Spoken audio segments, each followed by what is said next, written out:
ద్వారా door delivery ద్వారా ఇవాళ రాష్ట్రం మొత్తం కూడా సులువుగా అమ్మేటువంటి పరిస్థితులకి కారణమైంది ఈ కూటమి ప్రభుత్వం.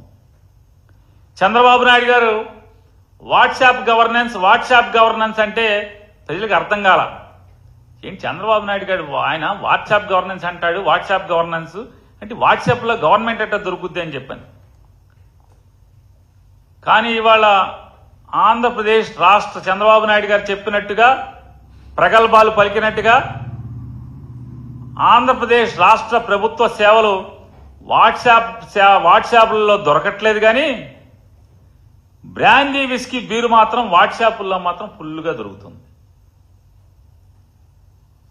ఈ విచ్చలవిడి మద్యం అమ్మకాలు, సంపద సృష్టి అంటే విచ్చలవిడిగా మద్యం అమ్మి తద్వారా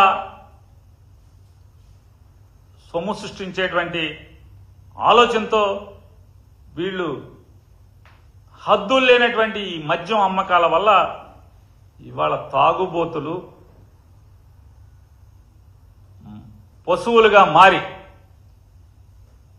విపరీతమైనటువంటి మద్యం అందుబాటులో ఉండటం వల్ల ఈ మద్యం అతిగా సేవించినటువంటి మృగాలు కొన్ని వయసు తారతమ్యం లేకుండా అమానవీయంగా అఘాయిత్యాలు, ఆడపిల్లల మీద అఘాయిత్యాలు, హత్యలు, నేరాలు, ఘోరాలు ఎక్కువగా జరుగుతున్నమాట వాస్తవమా కాదా? ఎందుకు పెరిగినాయి? ఇప్పుడు ఒక్కసారిగా రాష్ట్రంలో ఆడపిల్లల మీద అఘాయిత్యాలు, హత్యలు, హత్యాయత్నాలు ఎందుకు పెరిగినాయి? విపరీతమైనటువంటి మద్యం అందుబాటులో ఉండటం, విపరీతమైనటువంటి మద్యం అమ్మకాల వల్ల. అవునది వాళ్ళ ప్రజలందరూ కూడా మాట్లాడుకునే పరిస్థితి కదా. ఇవాళ ఈ రాష్ట్రంలో ఆడపిల్లలకి రక్షణ కరువైనటువంటి పరిస్థితే కదా. కానీ పట్టించుకునే నాదుడు లేడు. ఈ రాష్ట్రంలో ఉన్నటువంటి ప్రజల్ని మరీ ప్రత్యేకించి మహిళల్ని రక్షించమని చెప్పని ఒక ఆవిడికి హోంమంత్రి ఇస్తే మహిళల్ని కాపాడుతున్న దేవుడెరుగు రోజు జగన్మోహన్ రెడ్డి గారిని తిట్టి పదవి కాపాడుకునేటువంటి దిగజారిన పరిస్థితి మనం చూస్తున్నాం. వాళ్ళ మంత్రులు ఈ రకంగా ఈ రాష్ట్రంలో ఉన్నటువంటి ప్రజల మాన ప్రాణాలను కాపాడాల్సినటువంటి, రక్షించాల్సినటువంటి వీళ్ళు ఎంతసేపు జగన్మోహన్ రెడ్డి గారిని తిట్టిపోసుకోవటం తప్పితే వెళ్ళి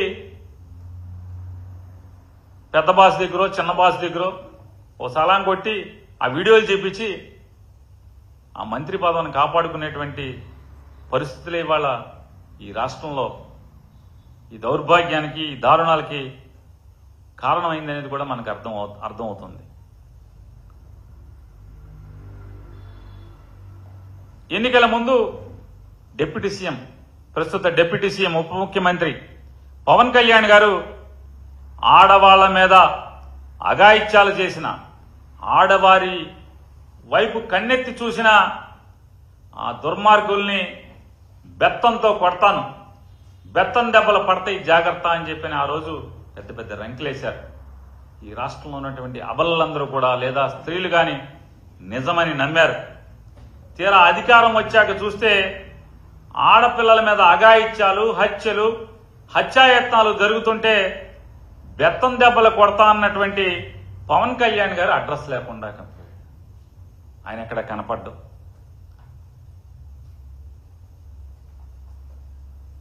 చాలా మంది తెలుగుదేశం పార్టీ వారు, జనసేనలో ఉన్నటువంటి ఎమ్మెల్యేలు కానీ మాట్లాడేటువంటి మాట, అయితే మావాడు ప్రస్తుతం యాక్టింగ్లో ఉంటున్నాడు లేదా అలకపాన్పు మీద ఉంటున్నాడు, రెండిట్లో బిజీగా ఉంటున్నాడు అని చెప్పని వాళ్ళు మాట్లాడుతున్నారు. అయితే యాక్టింగు లేదా అలకపాన్పు. మరి ఈ మానభంగాలు, హత్యాయత్నాలు, హత్యలు చేస్తున్నటువంటి ఈ నరరూప రాక్షసులకేమో పవన్ కళ్యాణ్ గారి కొడతా అన్నటువంటి ఆ బెత్తం ఎక్కడుందో గాని నాకు అనిపించేది ఆ రోజు పవన్ కళ్యాణ్ గారు బెత్తం పెట్టి కొడతా అన్నది వీళ్ళకేదో ఆ సినిమాలో పాటలుగా బెత్తం దెబ్బలేని అతనంటే వీళ్ళేమో ఏదో సినిమా పాటలో దెబ్బల్లాగా వీళ్ళు అనుకుంటున్నట్టున్నారు. అందుకనే రెచ్చిపోతున్నారు ఎవడికాడు. హద్దు అదుపు లేకుండా, పోలీస్ అంటే భయం లేకుండా పోలీసులను ఏం చేస్తున్నారు? కొంతమంది ఏమో ఇది చంద్రబాబు నాయుడు గారి పుస్తకం అంటున్నారు, ఇదేమో కొంతమంది ఏమో లోకేష్ గారి ఎర్ర పుస్తకం అంటున్నారు, కొంతమంది ఏమో ఇది పవన్ కళ్యాణ్ గారి పుస్తకం అంటున్నారు. వీళ్ళందరూ కూడా పుస్తకాల్లో ఉన్నటువంటి వాళ్ళందరి మీద కక్షలు తీర్చుకుంటాకి పోలీసు వ్యవస్థని పూర్తిగా దాని మీద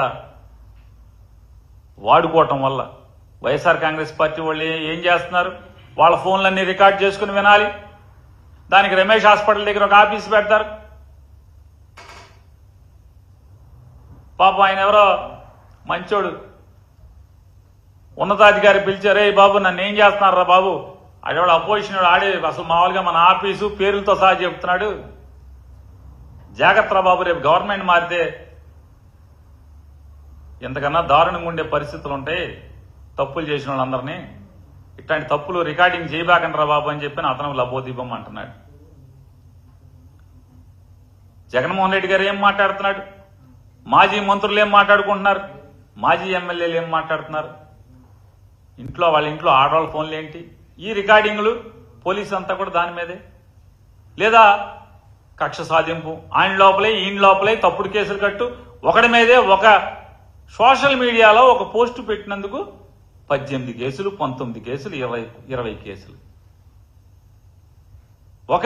ఒక పోస్ట్కి. మా ఊళ్ళో అయితే మరీ అన్యాయం. ఒక దళిత యువకుడు అతని మీద కేసు ఏంటో తెలుసా అండి? సంబరాల రాంబాబు పోలీసులకు దొరికాడు. అతను పెట్టిన పోస్టు 3 ఏళ్ల క్రితం. సంబరాల రాంబాబు పోలీసులకు దొరికాడు అతను పెట్టిన పోస్టు. దానికి అతన్ని 10 రోజులు జైల్లో ఉంచారు. 10 రోజులు. ఖచ్చితంగా దాన్ని హైకోర్టు కూడా వేయదలుచుకున్నాం, వేస్తాం. చూడండి, సంబరాల రాంబాబు ఎవడని పోలీసుని అడిగితే ఆ సీఏని అడిగాను, సంబరాల రాంబాబు ఎవరండి అని. మీకు తెలుసులేండి అంటాడు. నాకు తెలిసింటే బాబు ఎవడు సంబరాల రాంబాబు ఎవడు? మీకు తెలుసండి, మీకు తెలుసు కదండి అంటే కనీసం అంటే ఎటువంటి పోస్టులకి ఎటువంటి కేసులు పెడుతున్నారు అనేది, పోలీసుల్ని ఎందుకు వాడుకుంటున్నారు అసలు వదిలేశారు. లా అండ్ ఆర్డర్ వదిలేశారు, తప్పుడు వెధవల్ని శిక్షించడం వదిలేశారు, తప్పుడు వెధవల్ని కంట్రోల్ చేయడం వదిలేశారు, నేరాలు ఘోరాల్ని కంట్రోల్ చేయడం వదిలేశారు. ఆడపిల్లల మీద అఘాయిత్యాలు, హత్యలు జరుగుతుంటే కనీసం ఓదార్చడానికి వెళ్ళినటువంటి మంత్రి ఒకడు లేకపోవటం, ఎంతకన్నా దౌర్భాగ్యం మీ ప్రభుత్వానికి ఇంకేమైనా ఉందా అని అడుగుతున్నాను. రాష్ట్రంలో రోజు ఇన్ని హత్యలు, ఘోరాలు, మానభంగాలు జరుగుతుంటే బతికిలేరా, చచ్చిపోయారా మీరు? ప్రభుత్వం నడిపేవాళ్ళు ఒక్కడంటే ఒక్కడు కూడా పలకరిస్తే కూడా చావరా మీరు?